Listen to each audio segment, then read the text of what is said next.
Hey, what's going on, everybody? It's your road warrior. It's been a long time. I shouldn't have left you, you know, as my boy Kim would put it. But it's been a while. I've been out here trying to get my life together, um, exploring new adventures and things of that matter. But I took some time off. Had got me a local regional job delivering in the city. But there's nothing sexy about that, right? Yeah. So uh, I'm uh I'm here on the I-55. I'm about halfway between Chi-Town and St. Louis. Thank God I missed that Dust Bowl. Yeah, if y'all was watching the news, y'all seen that. Like a 70-car pileup. Like, what's going on with that? I just want to invite you guys to pick up where we left off. I had the 100K 13-week challenge going on, and I would like to invite you guys to catch back up with that, see how that plays out. And then moving forward, we got some content back on the road. We got some do's and some don'ts, how to make money, how to find your peace on the road, how to choose a carrier, how to deal with brokers and so forth and so on. So we'll get to that later. Please check out part 3 of the 100K 13-week challenge. And your boy, we'll see each other later. Peace.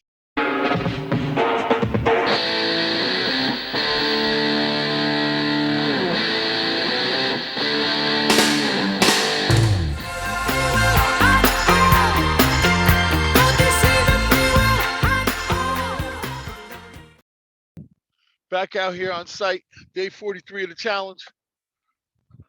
I'm in Steubenville, Ohio, but we got some sunlight now. So listen, if you can see over my shoulder, that's my truck. This is the alleyway that I'm walking in. Take notice of where all the telephone poles. Where I'm going is basically where I have to bring my trailer. That's gonna be something else. We're gonna have to get paid on this one. Yeah, I'm like saying, I'll do this for $2,700. That's my price that I'm gonna quote. Consistent, dependable delivery. Because if you get a brand new carrier every time, on this, let me look at this. Look how narrow this is. Today's day 45. Boy, this challenge is something else, boy. I tell you what, man, I started off real good. Market was real good. You know what I'm saying? The logistics, the fluidity of the dispatch, the shippers, the receivers, it was all clicking. But now, boy, I just finished wasting 2 days. I'm affiliated with in-house brokerage, and we're trying to put together real intimate, relationships with clients and receivers and shippers, to show them that we can do good business. Boy, we got played on the last one. I show up at this, this modest, small Ohio town, and I'm thinking like, well, the offload might be like 4 hours. I'm going like, man, wow, 4 hours. Man, I think it'd be in 2 days. I mean, I'm like stuck for 2 days. I'm like, so really, we might get a little bit of extra for that, but whatever extra we're gonna get ain't gonna make up for what was lost by us having to be held hostage for 2 days. I can tell you that. I'm currently right now outside of Cleveland, Ohio. I picked up out in Youngstown, and I'm heading down to Dallas, Texas. Like I said, I'm bringing back a piece of equipment. This is not a great load. It's about 1,100 miles. I'm only making 2,500 off of this run. So we're gonna have to get better numbers than that if we're gonna reach our goal. But this is one of those runs out of necessity, logistical, in-house logistical run, because you know what, it ain't always about money. Sometimes it's about this going with that, A going with B. I've been working on just being efficient in all areas of operations, daily affairs, because we all get the same amount of time, 24 hours in a day, and we all need varying degrees of rest. Some need less than others, more than others, but with your waking hours, you have to get the most out of them. So that's where efficiency comes in. That's the name of the game out here, is to be efficient and to be effective. I took a little bit of a rest because I'm looking at my route. I planned out my route from my GPS going down to Dallas, Texas. Um, so along the way, I look, and then whenever you drive these interstates, even through the city centers, that's when traffic gets not good.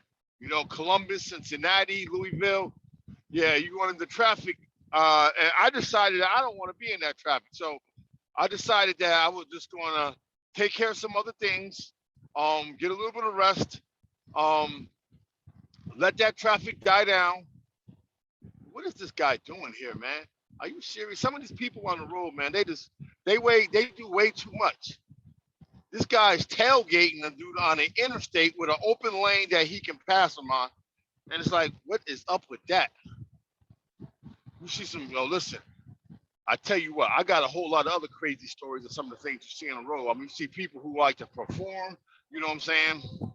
You know, it's your thing or not, yeah, I don't know what's going on with these folks.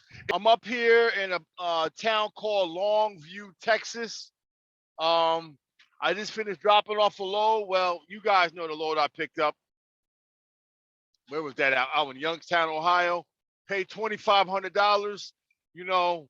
That's just the down market. Like a month ago, that same load I could have got $4,500, $5,500 for it, but not today. If we're gonna get to that 100K, yeah, we're gonna have to do better. We're gonna have to figure it out, cause yeah, we falling behind, y'all. We had a load all set up to go out to San Diego, California. Now, I'd have loved to go out to San Diego. I think of David Lee Roth. You know what I'm saying? I wish they all could be California girls. That's not gonna happen. Their credit was declined. So all y'all out there that's endeavoring, that's taking this on, not all money's good money. Sometimes you got to do your due diligence and check, because credit might be declined, a credit rating ain't good, and you don't want to take that risk of not getting paid. And especially if you're dealing with a factoring company, factoring company's gonna be like, they're not even gonna touch it. You know what I'm saying? They're gonna be like, that's between you and the shipper. Good luck getting your money. I might get lucky and catch something tomorrow. I mean, that'll help me for my next week's revenue. If not, it looks like I'm hanging out in Dallas. They say the wheels are not turning. You're not earning. Day 50, the beginning of week number 8 of the challenge. So I finally am out of Texas. I'm back in Arkansas. I'm headed to the East Coast. I'm going into the Bronx. I had to accept $3,700 for about 1,500 miles. You guys can do the math on that one. I figure it doesn't come up to no more about than $2.10, $2.15 a mile. This is the mission. I gotta find me a load coming out of the Bronx or New York or New Jersey that's heading down into Georgia. I'm not giving up, man. I'm a fighter. I'm gonna keep going to the end. Today's day 82. Oh, I'm sorry, I misspoke. Today's 52. Week 8, day 3. I am now on the I-76 headed up toward Youngstown, Ohio, heading east. Destination, we're going into the Bronx. My delivery's to 4 tomorrow morning, but I have a rule whenever I go into the city, I only fight one way, and that's coming out. So I always go in, under the cover of like night, doing a witching hour around 2 a.m., 3 a.m., 3:30 a.m. around there, just so that I don't have to deal with the stress of going into the city. That's where I'm at right now. I got to do basic human stuff, like, take a shower, shit and shave and all the rest of that. When I'm driving like I am right now, if I wait till tonight, you can never find a parking spot at a truck stop. So unless I was going to stay the night there, which I'm not going to do, it's daylight. It's probably around like it's not even 4 o'clock yet. It's still early enough that I could roll into one of these truck stops, find somewhere to park, run up in there, get me a shower, get all nice and clean and jig and looking all fine and, smelling all good. And then get back on the road. The load I'm on right now is $1,700. and they're not easy. They're getting harder to find too. You have to kind of book them further out if you're going to find something decent.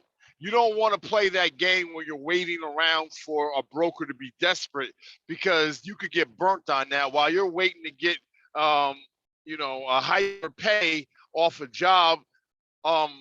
It's just that the supply demand dynamics have shifted. The name of the game now really is to get them early. So if something is moving in a couple of days from now, you want to book that load as many days out as you feel like you can comfortably make that destination to pick that load up. So it's a different game than from when the challenge started.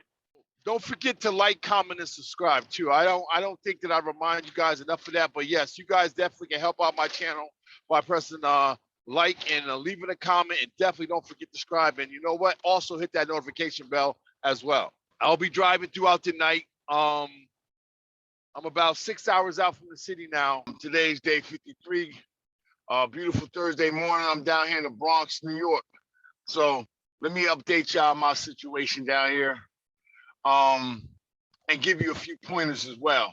I should have had went to the broker to verify with the broker driver information as points of access, because all I've been operating on all this time is a GPS address. So I show up, I come into the city uneventfully, just the way I want to. No traffic, nice and easy, coming over I-80. I go over the George Washington Bridge to about a line that's about 3 miles long with traffic coming out of the city, but we'll get to that in a second. I finally make it over here to my address, and I realize that the address that the GPS is taking me to doesn't have any access for a semi-trailer. And, once you're down here, you take the wrong turn, now you taking out cars, you getting stuck up on these bridges and underpasses. So you know what? You got to pump the brakes a little bit. Let me call my broker.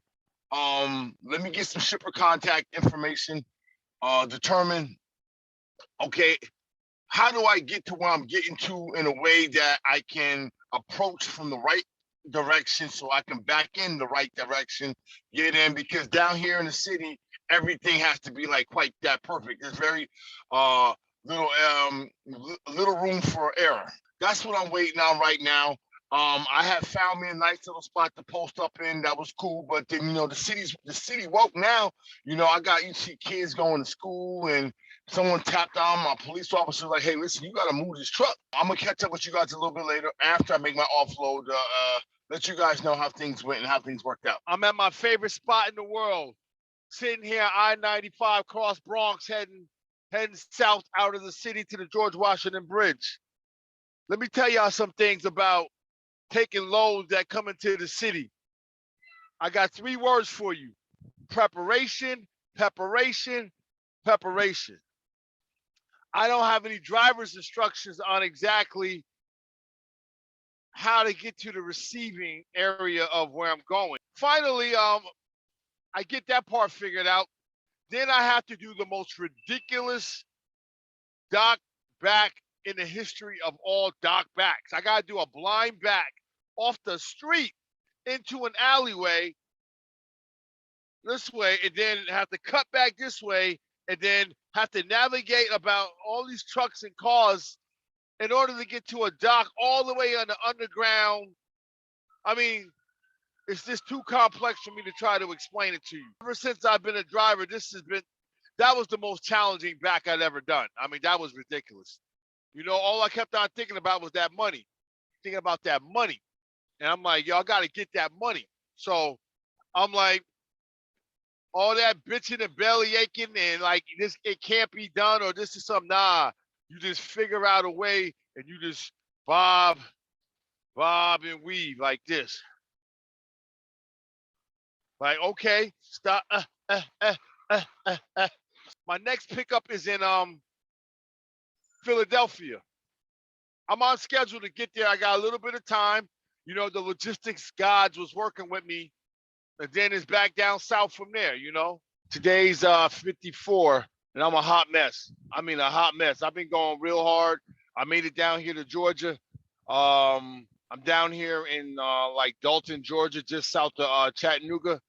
I'm currently getting offloaded, and I have to go 8 miles to my next stop to drop my trailer off for a load that's going to be heading back up to Pittsburgh on Monday. So in between, I might try to catch a power only load, try to make a little extra money so we can get that goal. If not, then I got housekeeping. I got oil changes to do. I gotta fix a crack in my windshield. There's a lot of stuff that needs to get done whenever I have the time to do it while I'm out here trying to reach that figure for y'all. I mean, everybody wants to win. I want to win, and we'll see. Going on, peeps. Day 56 of the challenge. I was gonna try to hustle up some money this weekend, but I went on the dad board and couldn't really find anything that moves me.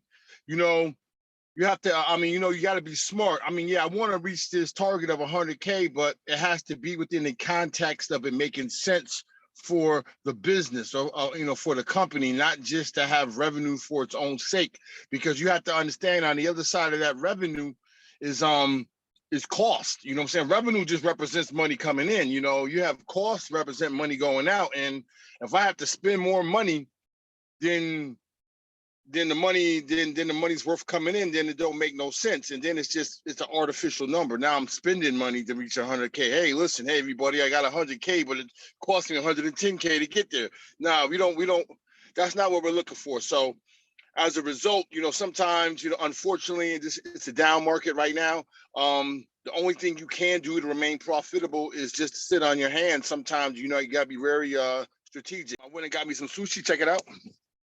Oh, yeah. My trailer should be loaded tomorrow. I'll be heading up to Pennsylvania on a load. I think it pays like, $2,300. So, all right, y'all. I'll catch up with y'all. Be good.